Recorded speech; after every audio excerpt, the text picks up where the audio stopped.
Бұл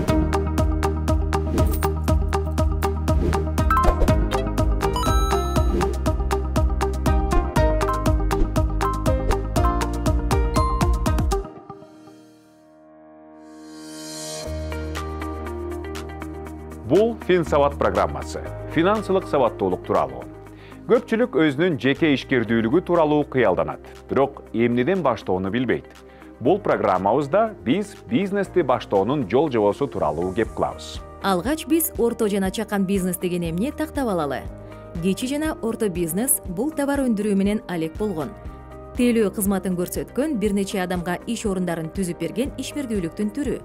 Эгерде ишканада иштеген жумушчулардын саны 250дөн жогору болсо, анда ири ишмердүүлүктүн түрүнө кирет.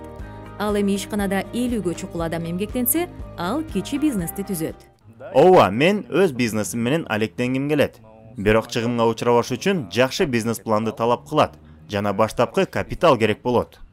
Мен ойлойм, бизнести баштоо үчүн жетиштүү. Менин бизнесим бар. Эң негизгиси бизнес үчүн идея керек жана аны ишке ашыруу. Албетте, мен өз бизнесим менен алектенгим келет. Бирок эң негизгиси бул иш сизге жагып жана жашоодогу эң маанилүү нерсе болушу зарыл. Бизнес өнүгүшү үчүн максатыңызды так коюп жана сөзсүз аракет кылышыңыз керек. Ооба, мен ишкер болуп, андан акча тапкым келет. Мен дагы бизнесмен болгум келет. Кичи жана орто ишкердик иш орундарын түзүп, инновациялык өнүгүүсүнө жардам берет. Ошондой эле атаандашты жогорулатып, өлкөнүн экономикалык өнүгүүндө маанилүү ролду ээлейт. Рыноктун экономикада алмаштырылгыс жана өз алынчалык элемент катары чакан ишкердик аймактардын экономикалык базасын бекемдөөгө салым кошот. Мындан тышкары өндүрүүнүн көлөмүн көбөйтүп, чекене соода жүгүртүү жогорулайт. Келгиле ресторандан тамакты жеткирип берүүнү онлайн жүргүзүүнү мисал катары алып көрөлү. Алгач бизнес план түзүп алуу керек. Рынокты жана атаандаштарды иликтеп чыгуу, туруктуу кардарларды аныктоо, алардын суроо талабын жана каалоолорун канааттандыруу, кардарлар үчүн тамакты буйрутма кылууда сайтты же тиркемени иштеп чыгуу, кардарларга тамакты жеткирүүчүнү жалдоо, тейлөө аркылуу тамак буйрутма кылууда, кардарларга атайын жеңилдиктерди түзүп берүүдө ресторандар менен келишим түзүү, төлөм системасын иштеп чыгуу, онлайн төлөм жүргүзүүнү, накталай төлөм жүргүзүү жолдорун кароо, кардарларды тартуу үчүн маркетинг стратегиясын түзүү, социалдык тармакта, телеканалдарда жарнамалоо, кардарлар менен байланышты бекемдөө, тейлөө сапатын баалоо жана аны жакшыртуу. Бизнес планда ошондой эле күтүлүп жаткан киреше, чыгаша, тобокеликтер дагы камтылышы керек.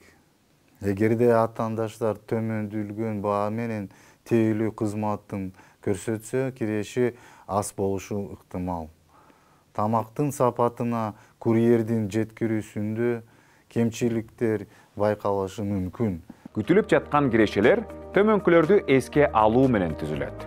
Ар бир буйрутмадан алынган киреше, жарнама аркылуу же тиркеме аркылуу сатуудан келген киреше, башка шаарларды, ресторандарды кошуу менен тейлөө аймагын кеңейтүүдөн түшө турган кирешелердин мүмкүнчүлүгү. Тамакты жеткирип берүү кызматтын планы өзүнө көптөгөн жагдайларды камтыйт. Аны тейлөөнү ишке киргизүүдө, өнүктүрүүдө эске алуу керек. Жакшы ойнотулган, түзүлгөн план, стратегия менен ийгиликтүү ишкердикти жүргүзүү менен киреше табуу болот. Чакан бизнес өзүнүн мобилдүүлүгү менен суроо талапка бат ыңгайлаша алат. Рынокто өзүнүн ордун тез табат жана өзгөрүүлөргө бат эле реакция жасайт. Ошондой эле жаңы продукцияны чыгарууну ылдам эле өздөштүрө алат. Анткени алардын эксплуатациялык чыгымы көп эмес. Жаңы ыкма, жаңы нерсени табуу үчүн алар дайыма салттуу эмес чечимдерге барышат. Биз бизнес план түзүп чыктык. Аймакта тамак жеткирүү кызматын колдонгондордун суроо талабын билүү үчүн рынокты изилдеп алдык. Эми сөзсүз түрдө атаандаштарды, алардын бааларын, ассортиментин, кардарлар тарабынан айтылган билдирүүлөрүн, рейтингин дагы иликтеп чыгуу маанилүү кадам. Эми финансылык пландоого өтөлү.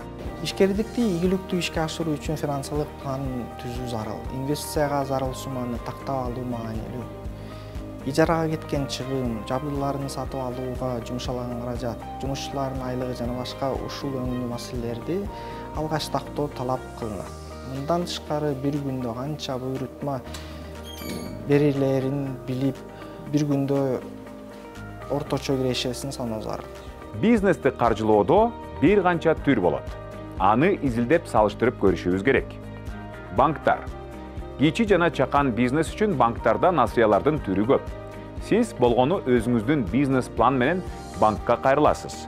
Анда сиздин кирешеңиз менен чыгашаңыз так көрсөтүлүшү зарыл.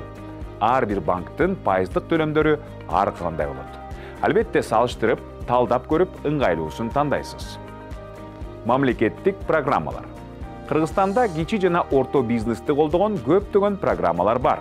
Алар гранттар, субсидиялар жана жеңилдетилген насыялар. Инвесторлар. Сиз даяр бизнеске каражат салууга мүмкүнчүлүгү бар инвесторду издеп көрүңүз. Ал үчүн сиздин колуңузда бизнес план болуш керек. Жана инвестор менен кызматташуунун оң терс жактарын сүйлөшүп алыңыз. Краудфандинг.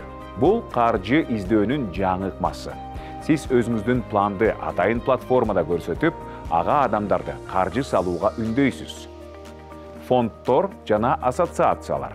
Ошондой эле кичи жана орто бизнести колдогон фонддорго, ассоциацияларга кайрылып, каржылык колдоо алып, өзүңүздүн бизнести өнүктүрсөңүз болот. Насыя бизнести өнүктүрүү негизги инструмент.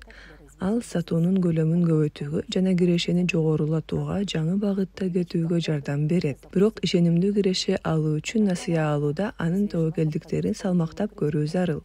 Себеби кичи жана орто бизнесте сөзсүз тобокелдиктер болот. Андыктан насыя өз убагында төлөө, каржылык туруктуулугуңузду талдап чыгууңуз керек. Мындан тышкары рыноктогу кырдаалга кылдат көз салып туруу кажет. Стратегия жана бизнес планды тактап алдыңыз. Иликтөө өткөрдүңүз. Эми жеке менчиктин формасын тактаңыз. Көпчүлүк учурда ишкерчилик баштагандар ЖКЧ же жеке ишмер деген суроо менен көп кайрылышат. Бул ишкерчиликтин эки түрү Кыргызстанда кеңири таралган. Эки форманын ар биринин өзгөчөлүктөрү, жакшы жактары жана терс тараптары бар. Жеке ишкер бул физикалык жак, ал эми ЖЧК бул өзүнчө уюм. Экөөнүн ортосундагы негизги айырмачылык укуктук макамында. Мисалы жеке ишкер жаран болсо, ЖЧК бул юридикалык тарап болот. Анын өзүнүн милдеттери, укуктары жана мүлкү бар. Сиз катталган укуктук мекемеңизге карата салыктын түрүн тандап аласыз. Кыргызстандын салык кодексинде салыктын түрү көп. Сиз иш баштаардын алдында бирине токтолуп тандайсыз. Себеби жеке ишкерчиликти тандаган жоопкерчилиги чектелген коомдагы бир түрдөгү салыкты төлөп калышы ыктымал. Ишкердүүлүктүн алгачкы айларында жеңилдетилген атайын режимдеги салык төлөмдөрүн тандоого аракеттениңиз. Бул патент системасы болушу мүмкүн. Же жеке ишкердүүлүктө каралган бирдиктүү салык төлөмү болушу ыктымал. Креативдүү индустриянын өкүлдөрү үчүн электрондук соода-саттык, IT бизнес үчүн атайын режимдер бар. Кичи бизнес үчүн жеке ишкер деген статусту тандап алуу ыңгайлуу. Себеби мындай формадагы бизнес көп каражатты талап кылбайт жана документ иштеринде оорчулук жаратпайт. Бул өзүңүз үчүн чакан бизнес ачсаңыз жакшы жана ири тобокелдиктери жок. Себеби ири каражат салынган бизнестин тобокелдиктери дагы жогору.